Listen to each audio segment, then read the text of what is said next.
Hello and welcome to our YouTube channel. तो आज की इस वीडियो में हम देखेंगे कि कंडीशनल स्टेटमेंट कैसे यूज करते हैं और उसको प्रोजेक्ट में इंप्लीमेंट करके देखेंगे ई कॉमर्स का जो हम प्रोजेक्ट इस प्लेलिस्ट में बना रहे हैं उसमें। तो चलिए टाइम वेस्ट ना करते हुए आ जाते हैं हमारे प्रोजेक्ट पे। तो कंडीशनल स्टेटमेंट को आप ऐसे समझिए, मान लीजिए आपने एक एग्जाम लिखा 100 मार्क्स का, तो पास होने के लिए आपको चाहिए 40 मार्क्स। तो आपको मिला अगर 35 मार्क्स, तो अगर 35 मार्क्स मिला तो आप हो गए फेल, तो आपके रिपोर्ट कार्ड पे लिख के आएगा यू आर फेल्ड। और अगर आपको 40 मार्क्स से ऊपर आया तो आपको आ जाएगा कि you have pass the exam, congratulation. तो इफ एल्स और कंडीशनल स्टेटमेंट्स भी ऐसे ही काम करते हैं। तो आइए इसको एक्चुअली इम्प्लीमेंट करके देखते हैं। मान लीजिए मैंने एक वेरिएबल लिखा x इक्वल टू 40। तो यहाँ पे x इक्वल टू 40 है हमारे पास। तो मैं डाल रहा हूं इफ x लेस देन 35। तो अगर 35 मार्क्स से कम है तो मैं क्या प्रिंट करूंगा, मैं प्रिंट करूंगा कि आप हो गए फेल। तो मैं सिर्फ लिखूंगा मैं होप करता हूं कि आप लोग फेल ना हो, फिर भी चलिए यहाँ पे देखते हैं।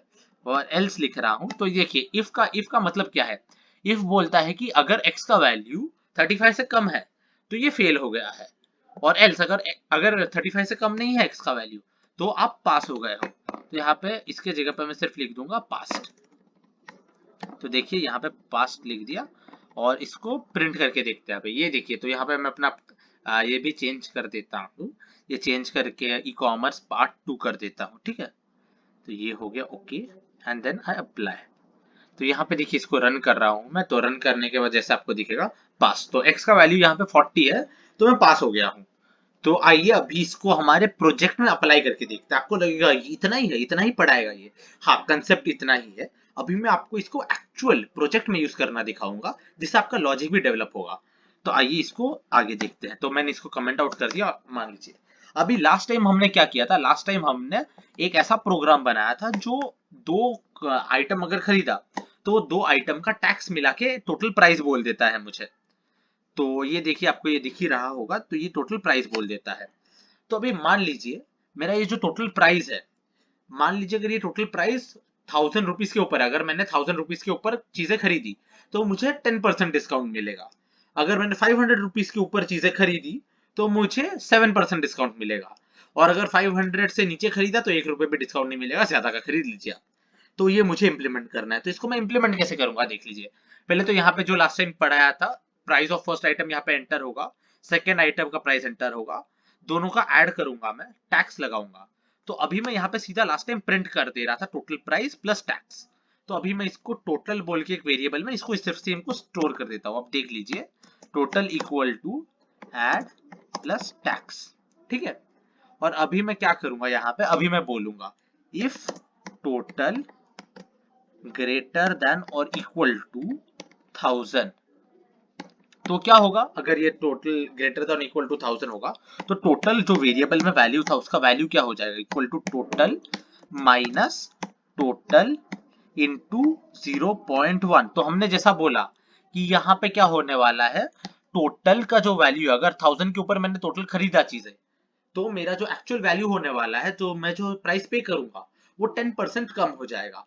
तो मेरा टोटल का वैल्यू अगर 1000 के ऊपर खरीदे तो टोटल माइनस 10% ऑफ टोटल हो जाएगा, ठीक है।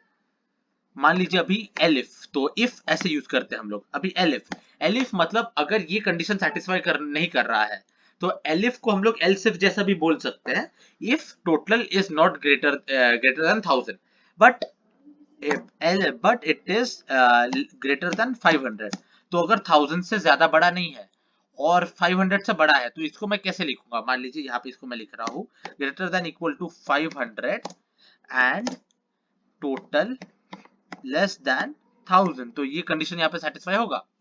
तो यहाँ पे अगर ये कंडीशन सेटिस्फाई हो रहा है तो मैं क्या बोलूंगा, तो ये हो जाएगा total equal to total total minus total star 0.07। तो यहाँ पे 7% का मुझे टोटल ऑफ मिल रहा है। और अगर ऐसा ऐसा कुछ नहीं हो रहा है तो एल्स मैं बोल रहा हूँ, एल्स क्या हो जाएगा मेरा, else total will be equal to total, total will be equal to total. ये लिखने की जरूरत नहीं है हमें, पास लिख सकता हूँ मैं, तो फिर भी लिख दिया, अभी क्या ही है।